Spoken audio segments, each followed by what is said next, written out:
Now, Tony, you've had the challenge of being the chief executive officer, beginning virtually from scratch with a commercial airport, developing into an international airport.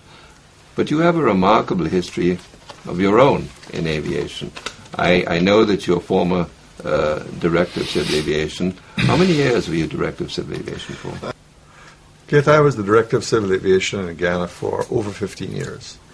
During that time, I think a lot of people don't realize, I had been responsible for the management and development of Timeri Airport, which is now CGIA. Now, my history goes back in aviation for about 50 years now, in operations, regulation, management, and now airport management. You were also a pilot. Oh, yes. I flew many types of aircraft. I started, as a matter of fact, when I was 16 years old, I had my pilot's license before I had my driver's license. So I've been flying aircraft types like Boeing 727 and British West Indian Airways, Viscount, all the types in GAC. Plus, of course, I was a helicopter pilot with the military in Guyana. And that almost killed you? Well, that almost killed me, yes. So I think it's probably fair to say, Tony, I know you don't like to admit these things, but you're probably, almost certainly, the most experienced civil aviation person in the country by far. Would it be fair to say that? Now, if you think about it, maybe I am. And you put that experience at the disposal of the development of Ogle Airport. Tell us something about the challenges. The airport has grown, as Mike has indicated to you, significantly from 2001 to 2011. Those 10 years, the airport came from what was essentially, according to ICAO, International Civil Aviation Organization, it came from what was a goat path to what we have today, which is going to be completed in October, most probably 4,200-foot runway, which can accept medium-class regional aircraft. The airport, because of that, has to meet international standards. So we've gone from the crop duster class airport to where we have to meet ever-improving standards of operations, very much safety, and of course, since 9/11, security. So the airport has been not only engaged in the development and the construction, has also been engaged in the improving of the standards of the operations of the airport. And of course, the reluctance of people, normally and understandably, from what they used to do to what they do now or what they're required to do now, becomes a problem and a challenge for us. And we have to guide them. The airport, every person that operates at the airport, every airline, is actually a customer of the airport. The airport has to do everything in its power to assist these people to meet the standard. That is what we're there for. So is it fair to say that the 12 operators you have now are your customers? They are my customers, absolutely. And the 12 operators, of which 6 are commercial and the other 6 are non-commercial, these people are genuinely interested in aviation safety just like we are. And I have to make sure I assist them to get there. Ogle Airport now is an international airport. It is subject to exactly the same rules, regulations, requirements, and oversight internationally as any other international airport, is it not? That's a little complex. In actual fact, the airport is governed by the regulations of the Guyana Civil Aviation Authority. Right. Where those regulations are lacking in any area, we have to be guided by International Civil Aviation Organization standards and recommended practices. And the CAA would point us in that direction.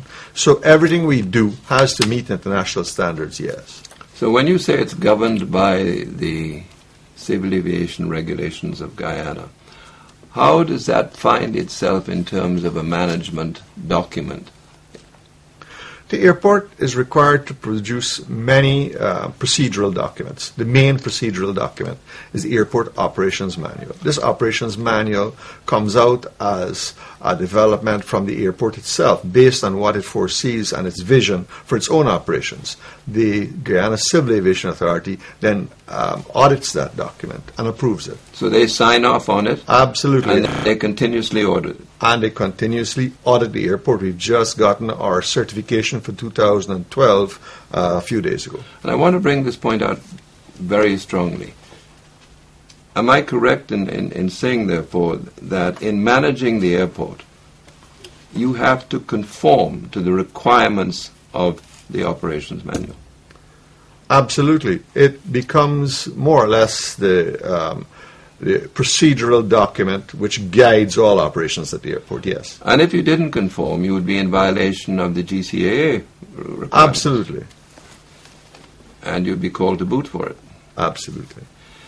But even over and beyond the GCAA regulations, is it not correct that there are very well-established international safety standards and best practices that you would normally have to conform to? Exactly. What I said just now was that where the GCA has a gap in their regulations or they need to be guided, they use International Civil Aviation Organization as the basis for those standards. As a matter of fact, in our lease document with the government of Ghana, it's written in there we should meet not only GCA standards, but also International Civil Aviation Organization standards. And those standards, of course, would apply most especially to the management, storage, distribution of fuel. Surprisingly, though, where the regulatory authorities are concerned, fuel is not considered so much as a commercial entity. Fuel is a hazardous material. There are several issues with fuel. Fuel has two main safety components. Component one is that fuel has to be used in aircraft. Unlike a motor car, if your car engine stops, you can come out and walk. I don't have to expand on that. The other safety issue is a fire hazard. As a hazardous material at airports, fuel is extremely dangerous. Where you store it, how you handle it, the management of the facility, and also the training of the personnel. So fuel is not an issue from a commercial point of view that is of much concern to ICAO. They're much more concerned about the safety aspects of handling, storing, dispensing, and of course, refueling aircraft. Well, we'll come back to that in a few moments, but Michael, I'd like to come back to you. One operator in particular, and one of the original investors, Air Services Limited, has recently made a number of very hostile accusations against you personally and against the Correa Group and companies. They have accused you, amongst other things, of monopolizing the operations of the airport. And Anat Arjun, who is an executive of ASL, featured recently in a press conference. I have the transcription of that press conference, Michael, and I'm going to tell you exactly what she has accused you of. She says that you have developed a clear strategy, I quote, to undermine the original concept of fair and equitable representation, which you talked about earlier on, of a major aviation operation and the stakeholders. So she says that the present board today of OAI is, to quote her, heavily skewed in favor of domination by the Correa Group. What's your reaction to that? Well, just amazement, Kit, because, I mean, Air Services have been there, all the time. They've been board members up until last year. The Correa Group have, as I told you before, roughly about 60% of the shareholdings. But I've also explained to you that this has been because of a default or unwillingness or a lack of ability of the other investors to invest in the airport. ASL themselves have chosen to invest in their own operations. I think over the last 4 years, they've probably invested maybe over $10 million US in developing their own operations. So I find it very unfair at this stage for Air Services to accuse me personally and the Correa family of having this so-called monopolistic control. The other thing I will point out is that, yes, it is that I'm chairman of the board, but we are not involved in the management of the airport. The airport is managed by a highly experienced professional. We just pointed that out. Which is Mr. McDeasy. And he also has assisting him, who is his safety and compliance manager, another highly experienced professional, which is Malcolm Chanisu.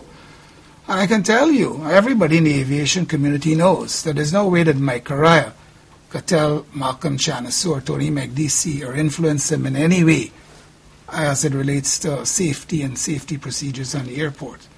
So I am very surprised, Kit, at these allegations, in particular because, the relationship that we have had with the ASL and my relationship and my family's relationship with Annette has been, quite strong. We're friends. My wife is her first cousin.